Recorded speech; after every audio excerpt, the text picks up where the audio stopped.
కొంతమంది నువ్వు బాగా నమ్మిన వాళ్ళ నీ మీద నిందలేస్తారు చూసావా, ఆ టైంలో మనసు విరిగిపోద్ది. ఆ డిప్రెషన్ ఎవరు జయించలేరు. నువ్వు ఎంత ఆలోచనలు బయటకు వద్దామనుకుంటావో అవే ఆలోచనలు ఇంకా ఇంకా ఇంకా నేను బాధిస్తాయి. ఆ మనుషులు వేసే నిందలు బయట వాళ్ళు ఎవరో తెలియని వాళ్ళు మాట్లాడారంటే పర్లేదు, కానీ కొన్నిసార్లు మన చుట్టూ ఉన్న వాళ్ళే తప్పుగా మాట్లాడతారు చూసా, లేకపోతే చుట్టూ ఉన్న వాళ్ళే నీ క్యారెక్టర్ని బ్యాడ్ చేస్తారు చూసావా, అప్పుడు మనసు సహించదు, భోజనం చేయాలనిపించదు, నిద్ర పట్టదు.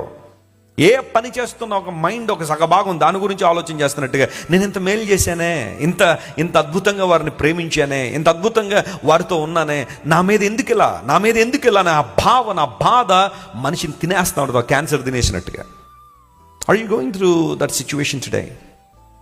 వీళ్ళకి డిప్రెషన్ ఉంటుందా అని అనిపిస్తుంది కొంతమందిని చూస్తే, but depression is real. Yesu Kreestu ప్రభు దగ్గరే నీకు విలువ కట్టబడింది. నీ ప్రాణానికి విలువ ఉంది. ఇక్కడ లోకంలో ఎక్కడ నీకు విలువ లేదా? అందులో నేను తక్కువగా చూడొచ్చు, ఇబ్బందులు పాలు చేయొచ్చు. బైబిల్ సెలవిస్తూ ఉంది, మీరు విలువ పెట్టి కొనబడ్డారు గనుక మీ దేహంతో దేవుని ఏం చేయండి? మహిమపరచండి. యేసయ్య మనల్ని ఏం చేశాడని చెప్పండి?